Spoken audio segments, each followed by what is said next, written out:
allergic reactions and increased risk of infections and liver problems may occur. Before treatment, your doctor should check you for infections and tuberculosis. Tell your doctor if you have an infection, flu-like symptoms, or if you need a vaccine. Healing is possible with Tremfya. Approximately 3 out of 10 patients were in endoscopic remission at 1 year, based on areas visualized on colonoscopy, which may not represent the deeper bowel layer or entire GI tract. Individual results may vary. Ask your doctor about Tremfya today. Call 1-800-526-7736 to learn more or visit tremfyaradio.com.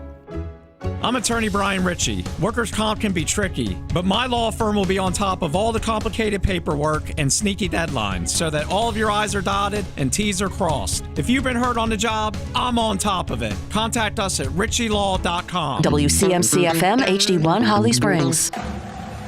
You have fans that were calling for Ryan Day to be fired. It's all about what a coach can do after a loss. It's what a coach does in the face of adversity. I give full flowers to Florida State and Mike Norvell. What a remarkable win. But anybody saying Kalen DeBoer should be canned, you're a football fool, because you would have fired Marcus Freeman after Northern Illinois, and you'd have punted on Ryan Day after Michigan.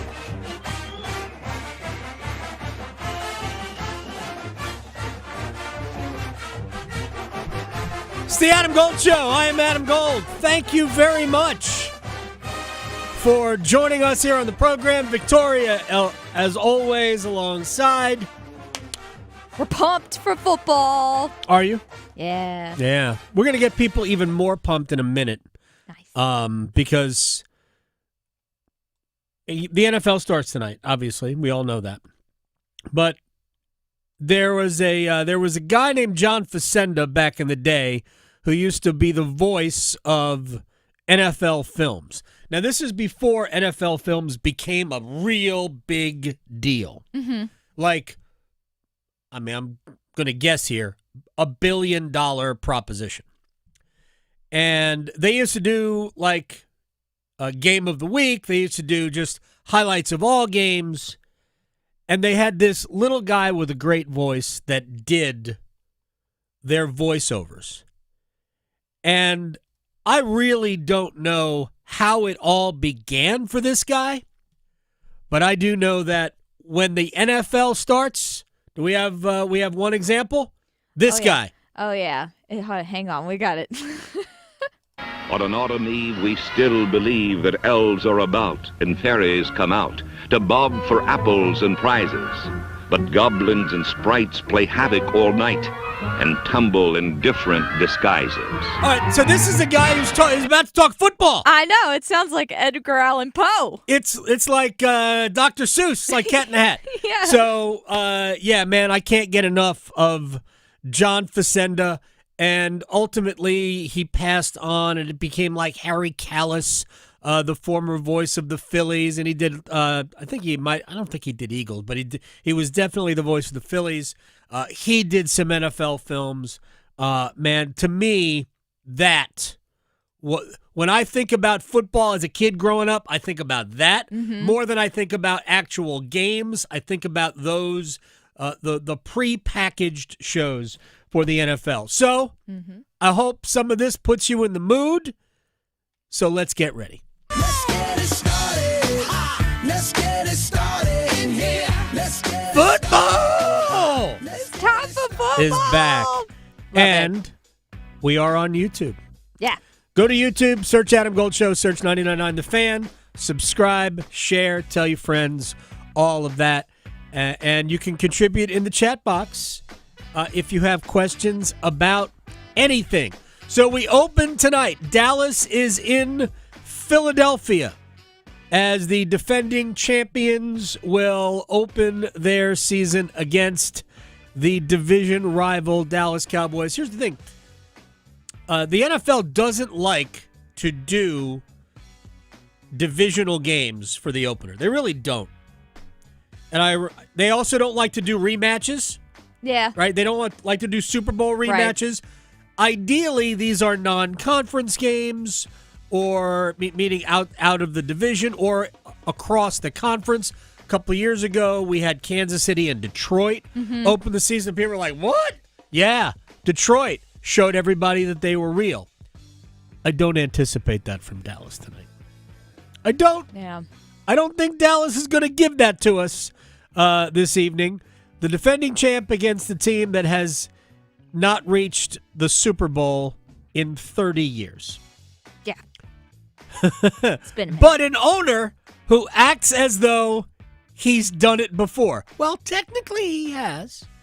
Albeit, we're not really the same level of control over personnel. Remember, when Dallas was bought by Jerry Jones, which might be the best business decision in the history of business decisions, short of George Steinbrenner buying the Yankees for, get this, $20 million. I think the figure was $20 million. But what Steinbrenner got along with the Yankees were 2 parking garages.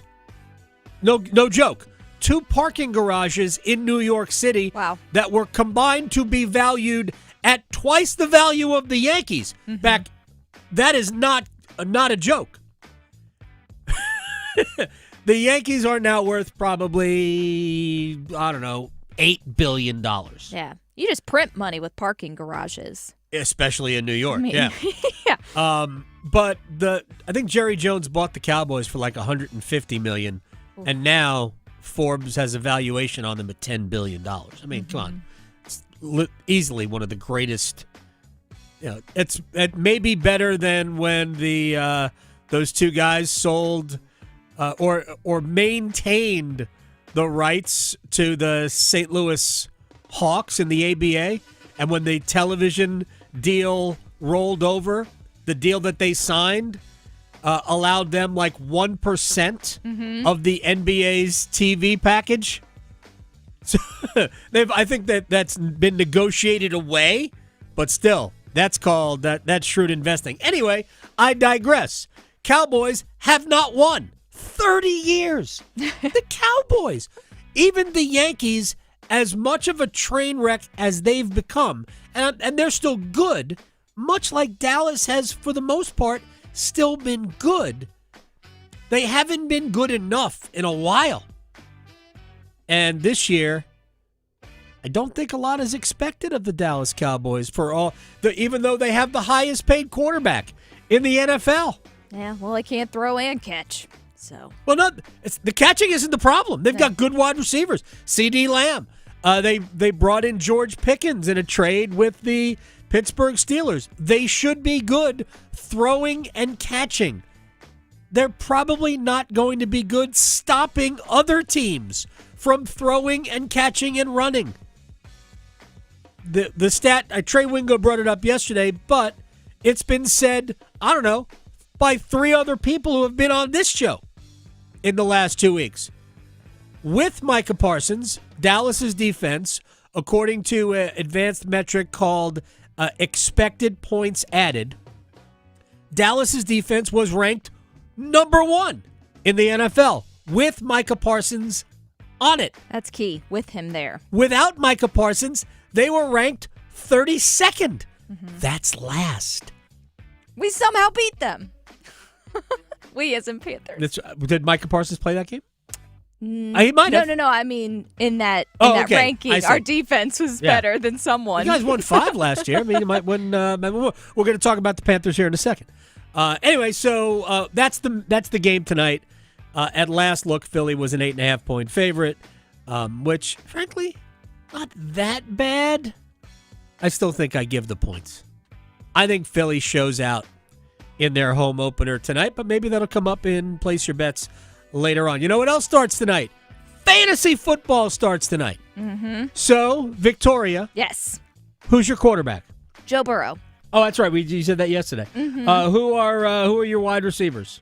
Let me check who I have. You don't know? Here. I do. Are you real fantasy football? You should be able to recite your lineup. I know. Your entire roster because people want to know. I was sniped multiple times. So I've got Puka Nacua. And I'm sorry. That name always made me laugh. I love Puka Nacua. I just wanted to be able to say his name multiple times. I have McLaurin with the Commanders. He's in. I have, from my running backs, I've got Chuba. Right. And then a toss-up with Pollard. So We'll see how he does. Who's now in With Tennessee. the Now in Tennessee. Yeah, they're going to have to get a running game for, what's his name, Cam Ward. Yeah. Who's your tight end? I have Sam Laporta. Oh, that's right. All right, that's not bad.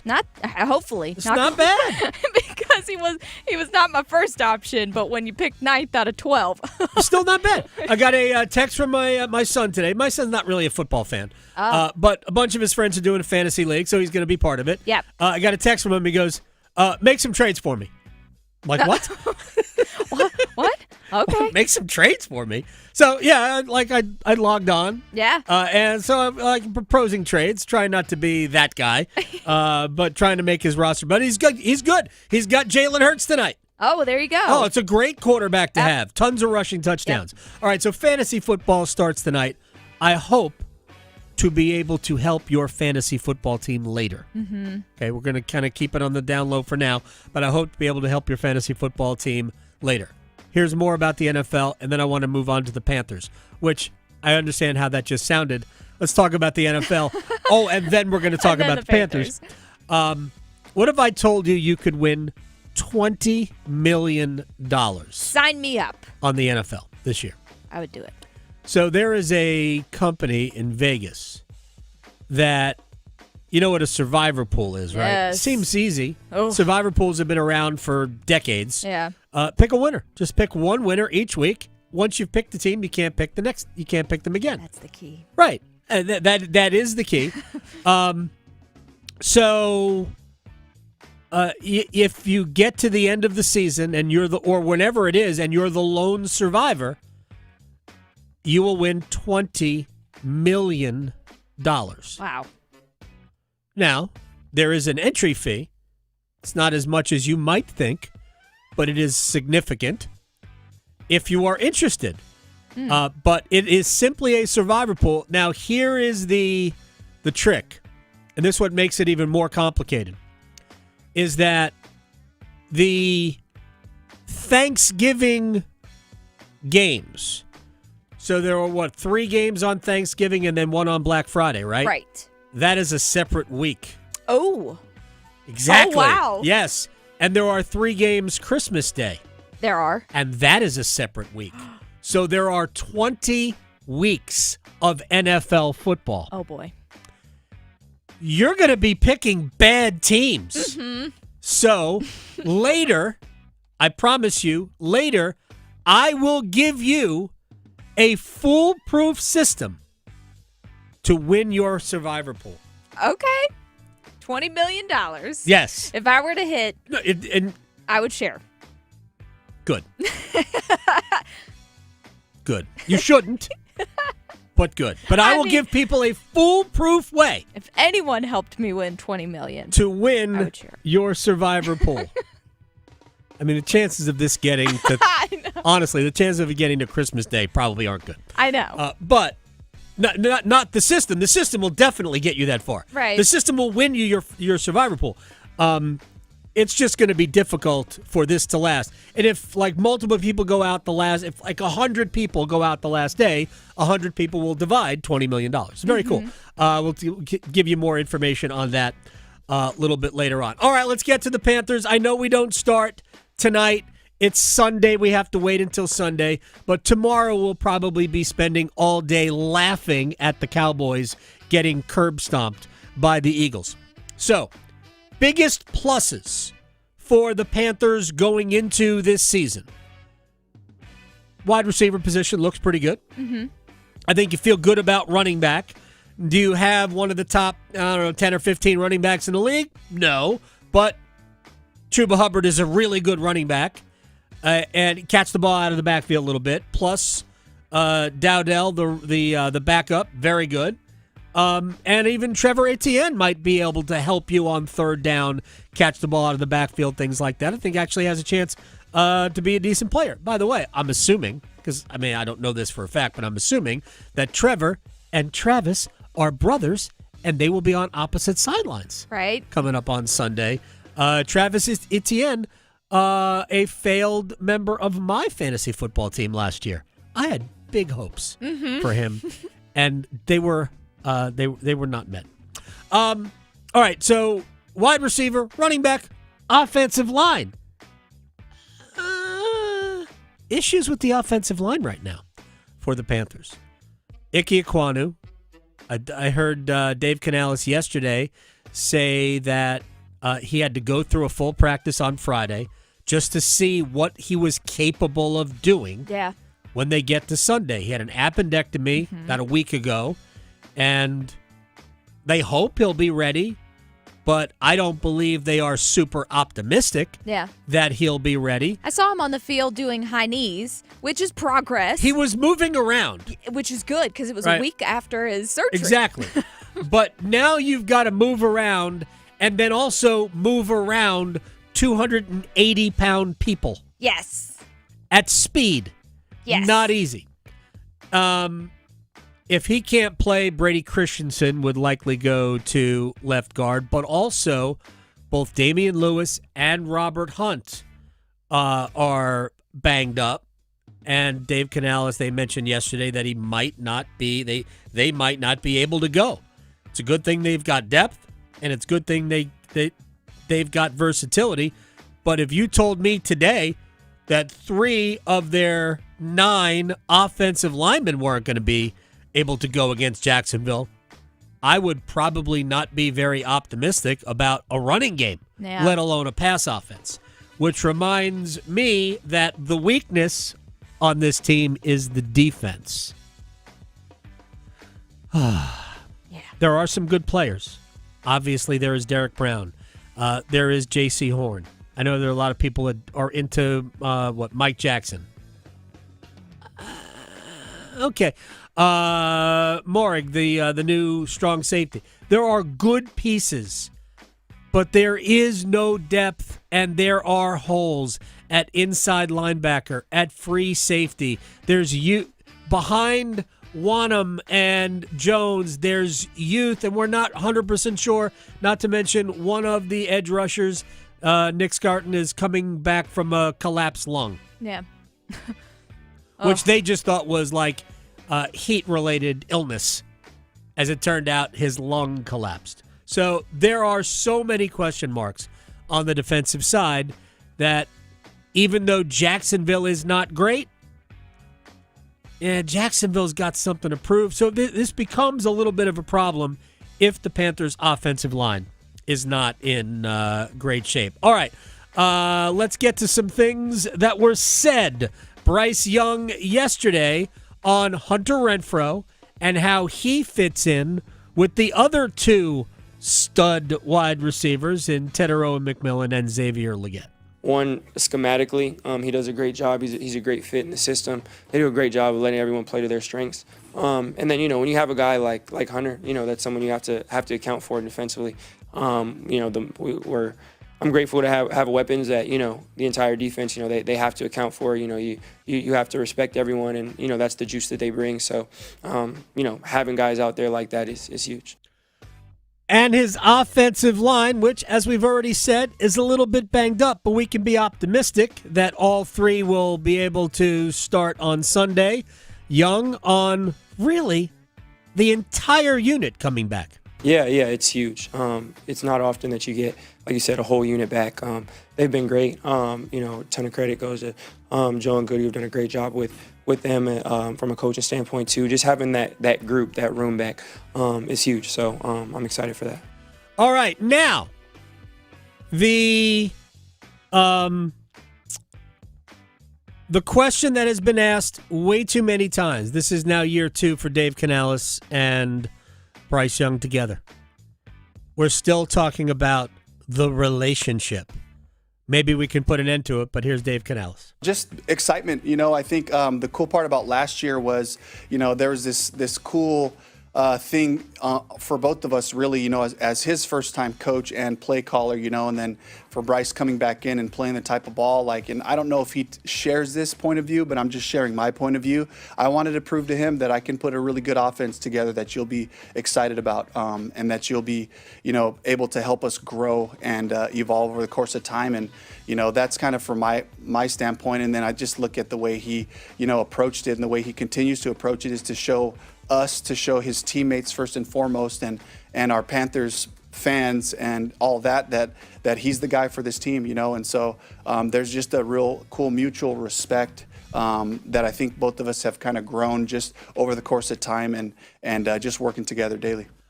I can't unpack. I shouldn't say unpack. I can't not remember how fortuitous the season worked out in favor of Bryce Young. Because there's no way of knowing what I'm saying here. In my mind, you will not tell me otherwise. But I could be wrong because we'll never know how it would have played out.